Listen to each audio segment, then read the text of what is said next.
Assalamualaikum warahmatullahi wabarakatuh. Perkenalkan, ini adalah persembahan dari kami, kelompok 2, dan penyampaian pertama akan disampaikan oleh saya, Emi Nur Ehda Amelia, yaitu materi tentang bagian tubuh manusia, yang mana kita memahami konsep tubuh manusia di sini. Tubuh manusia merupakan struktur fisik organisme manusia. Ukuran tubuh manusia biasanya ditentukan oleh gen, jenis dan komposisi tubuh ditentukan pasca kelahiran. Pada saat manusia mencapai kedewasaan, sel-sel di tubuh semakin bertambah, masing-masing melakukan bagian sistem organ untuk melakukan fungsi kehidupan yang esensial. Baiklah, di sini ada yang namanya ukuran tubuh manusia biasanya ditentukan oleh gen. Nah, yang mana kemungkinan besar apabila dari keturunan orang yang tinggi, mungkin kemungkinan besar anak tersebut akan mengikuti juga seperti halnya orang tuanya, gennya keturunannya pun juga tinggi.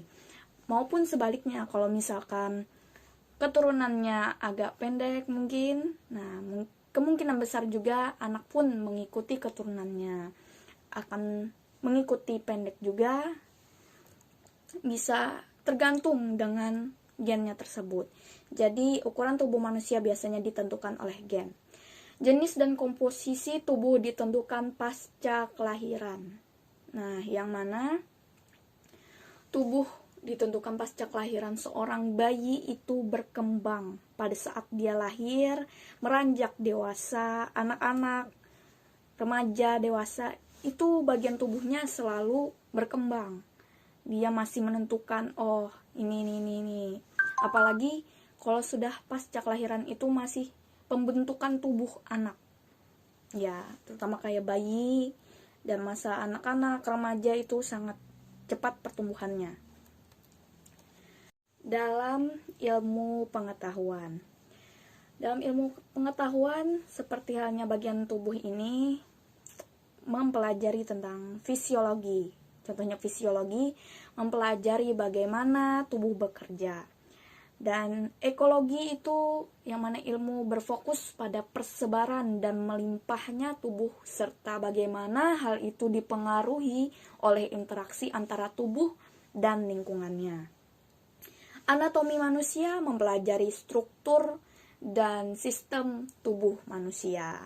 Nah, di sini ada berbagai macam ilmu yang mengkaji tentang tubuh manusia. Di dalam ilmu pengetahuan kita lihat sendiri ada fisiologi, anatomi, dan ekologi. Sedangkan kita membahas tentang secara umumnya, secara di luar dari keseluruhan atau umumnya. Oke, next, anggota tubuh manusia. Terdapat 5 bagian, kita lihat di gambar tersebut. Ada bagian kepala, bagian badan atas, bagian badan bawah, dan juga bagian tangan, bagian kaki.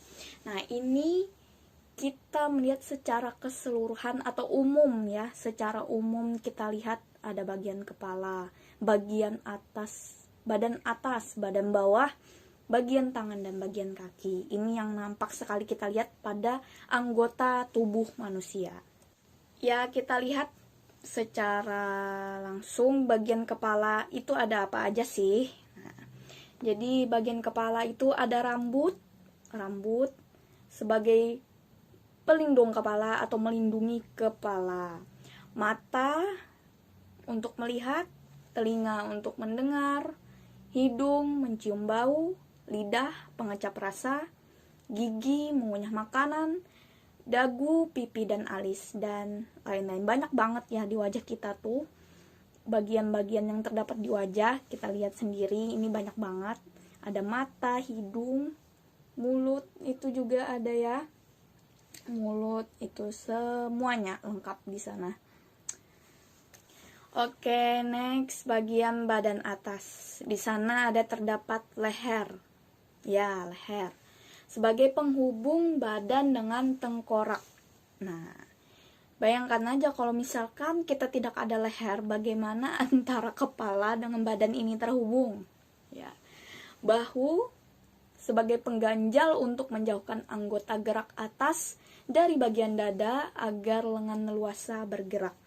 Nah, jadi yang mana bahu ini sebagai bagian dada agar lengan leluasa.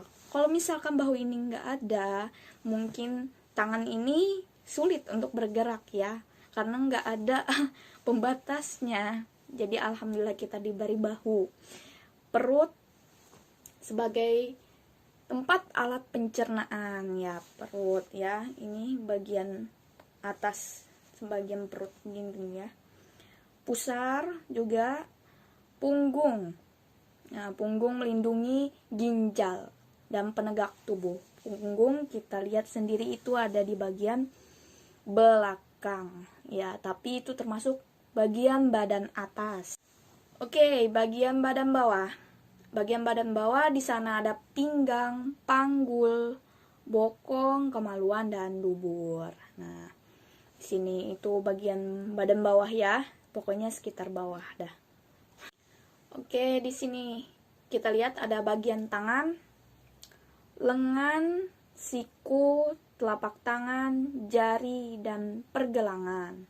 Nah, terkadang ada yang bingung, yang mana sih yang siku, yang mana sih yang lengan. Nah, kalau jari sudah pasti tahu kan jari yang mana, pergelangan juga. Oke, secara umum ya jelas bagian tangan itu berguna untuk memegang, menulis, dan masih banyak lagi tentunya kayak mencuci. Bayangkan aja kalau misalkan kita nggak ada tangan itu bagaimana, mungkin kita sulit untuk menulis apa segala macam, karena semua aktivitas itu terutama yang kita menyentuh sesuatu atau apa itu kan lewat tangan. Itu untuk mengambil sesuatu, misalkan mengerjakan sesuatu pun kita lewat tangan tentunya. Inilah fungsi bagian tangan. Kita next. Oke, sekarang bagian kaki. Nah, kaki menopang tubuh dan dipakai untuk berjalan. Tentunya banyak dong fungsi kaki ya. Fungsi kaki yang mana untuk berlari, mungkin untuk para atlet pastinya untuk berlari, untuk apa, berjalan. Nah, bagaimana kalau misalkan kita tidak menggunakan kaki untuk berjalan? Nggak mungkin tangan. Kaki itu dari pangkal paha sampai ujung kaki. Itu kaki ya, itu keseluruhannya. Oke, next. Ada lutut. Lutut sambungan tulang yang menghubungkan paha dengan kaki bagian bawah. Nah, di sana kita lihat lutut memungkinkan kaki dapat ditekukan. Nah, itu kegunaan lutut yang mana untuk kita menekukan kaki tersebut. Kalau misalkan nggak ada lutut, bagaimana cara kita menekukan kaki? Mungkin lurus aja. Ya, jadi itu kegunaan lutut. Ada telapak kaki, kita lihat di sana telapak kaki. Jangan kebalik ya antara telapak kaki dengan tumit nantinya. Ada mata kaki. Nah, mata kaki di bagian samping. Jari kaki, tumit. Nah, tumit itu di bagian belakang, sedangkan telapak kaki itu di bagian depan. Bagian depan ya. Sedangkan tumit di belakang. Ini tumit di belakangnya, ujungnya. Dan di situ ada paha dan betis. Nah, itu bagian-bagian kaki yang kita lihat. Oke, ini secara umum ya, secara umum yang mana ada kulit, pori-pori, dan bulu. Itu secara umum di bagian tubuh manusia. Kulit lapisan luar yang menutupi tubuh tentunya, kalian tahu dong. Alat ekskresi karena adanya kelenjar keringat. Nah, itu kulit yang menutupi tubuh ini. Kalau nggak ada kulit bagaimana, begitu kan? Dan juga pori-pori. Nah, setiap kulit itu pasti ada pori-porinya. Tapi tergantung setiap orang itu ada pori-porinya, mungkin besar dan kecil ya, tergantung. Nah, pori-pori kegunaannya di sini untuk membuang keringat dan kotoran dari dalam tubuh. Nah, itu ya. Tapi terkadang kalau misalkan kita tidak menjaga terhadap tubuh, itu sulit banget tuh masuk ke pori-pori. Akhirnya ya contohnya kayak di bagian wajah ini. Kalau misalkan kalian tidak menjaga wajah ini, tentunya kulit itu kan ada pori-porinya tadi saya bilang. Nah, yang mana kalau misalkan pori-pori ini dimasuki hal-hal yang kotor, maksudnya kemasukan debu atau kotoran-kotoran tidak segera dibersihkan, maka pori-pori tersebut akan diisi oleh debu-debu itu dan menjadi jerawat biasanya. Tapi enggak juga ya, tergantung kalau misalkan kulitnya ada jenis kulit-kulit lain seperti kulit berminyak. Nah, itu. Ada pun juga kulit kering. Ini jadi dalam kalau misalkan kita membahas masalah kulit dan pori-pori. Nah, tentunya di sini juga ada bulu. Nah, bulu ini tergantung ya fungsinya di mana. Kayak misalkan di kepala itu untuk menutupi, tentunya untuk menutupi bagian kepala, melindungi bagian kepala. Beda lagi untuk di tangan, misalkan tergantung di mana bulu tersebut. Biasanya untuk melindungi, seperti di hidung kan, itu biasanya untuk menyaring ya, menyaring udara yang masuk. Setiap udara yang masuk itu disaring oleh bulu-bulu tersebut. Tergantung di mana bulu tersebut tumbuh ya. Itu bagian-bagian umum yang kita bahas untuk mengetahui secara umumnya. Tapi yang kita bahas tadi ya sudah selesai 5 bagian tadi, bagian kepala, bagian badan atas, badan bawah, bagian tangan, dan bagian kaki di sana. Oke, cara merawat tubuh. Nah, ini penting banget buat kita. Cara merawat tubuh yaitu mandi 2 kali sehari. Perlu kalian ketahui bahwasanya Indonesia adalah negara yang paling rajin dalam hal mandi loh. Apalagi sehari 2 kali. Kalau di luar negeri sana, ya, mungkin karena geografis ya, di luar negeri sana bisa seminggu sekali baru mandi. Nah, itu perlu kalian ketahui ya. Ya, karena geografisnya mungkin berbeda atau bagaimana. Pokoknya Indonesia itu sehari 2 kali. Nah, bagus dong ya, kita beruntung banget, sangat penjaga dalam tubuh. Kalau di sana mungkin karena geografisnya dingin, berbeda dengan Indonesia panas. Nah, kuku yang panjang dipotong. Nah, kuku yang panjang dipotong, jadi jangan memanjang-manjangkan kuku. Kalau sudah merasa agak panjang, langsung saja segera dipotong. Karena kita tidak tahu pada saat kita memegang sesuatu, kuman-kuman, apa segala macam itu masuk ke kuku-kuku yang panjang tadi. Memakai baju yang bersih. Nah, memakai baju yang bersih, oke? Tentunya jangan sampai kita memakai baju yang kotor, karena itu tidak baik untuk tubuh. Menggosok gigi setelah makan dan sebelum tidur. Nah, setelah makan atau pada saat kita mandi juga gosok gigi, ya kan? Tentunya. Menggosok gigi dan sebelum tidur. Nah, ini orang-orangnya aja kayaknya ya.